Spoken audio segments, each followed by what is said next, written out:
មិត្តខ្ញុំមានសំណួរសួរតើអ្នកធ្លាប់ឆ្លងកាលពេលវេលាដ៏លំបាកហើយគ្រាន់តែត្រូវការនរណាម្នាក់មកសម្រាប់ទុកអ្នកទេបើដូច្នេះថ្ងៃនេះខកពីពិសេសគឺសម្រាប់អ្នកកូរិនថូសទី2ចំពោះ1ខ4ចែកថាព្រះអង្គសម្រាប់ទុកយើងនៅពេលដែលយើងមានទុកវេទនាសពបែបយ៉ាងដើម្បីឲ្យយើងអាចសម្រាប់ទុកអស់អ្នកដែលមានទុកវេទនាព្រោះព្រះជាម្ចាស់ប្រទានឲ្យយើងផ្ទាល់បានធូរស្បើយរួចហើយដែររឿងដ៏ចាមួយអំពីព្រះគឺថាទ្រង់មិនត្រឹមតែសម្រាប់ទុកយើងប៉ុណ្ណោះទេទ្រង់ក៏ចង់ឲ្យមិត្តភក្តិក្រុមគ្រួសារនិងអ្នករូបជំនឿសម្រាប់ទុកគ្នាទៅវិញទៅមកផងដែរព្រះគម្ពីរពុពេញដោយគំរូនៃព្រះដែលនាំការរួបរวมគ្រប់គ្រងនិងជួយគ្នាទៅវិញទៅមកអាដាមនិងអេវ៉ានាងរស់និងណាអូមីដាវីតនិងយូណាថានប៉ូលនិងបាណាបានិងសូម្បីតែព្រះយេស៊ូវមានពួកសិស្សរបស់ទ្រង់ដើម្បីពឹងពាក់ដូច្នេះតើយើងទទួលបានសមត្ថភាពសម្រាប់ទុក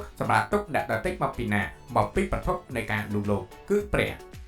នៅពេលដែលយើងស្វែងរកព្រះដោយការអានព្រះគម្ពីរហើយអធិដ្ឋានទៅកាន់ទ្រង់បំពេញយើងដោយសន្តិភាពនិងសេចក្តីស្រឡាញ់របស់ទ្រង់ដែលនាំឲ្យយើងទទួលការសម្រាប់ទុកពេលទ្រង់បំពេញយើងដោយការលូកលោករបស់ទ្រង់នោះយើងក៏មានកម្លាំងចិត្តដើម្បីលូកលោកអ្នកដទៃផងដែរ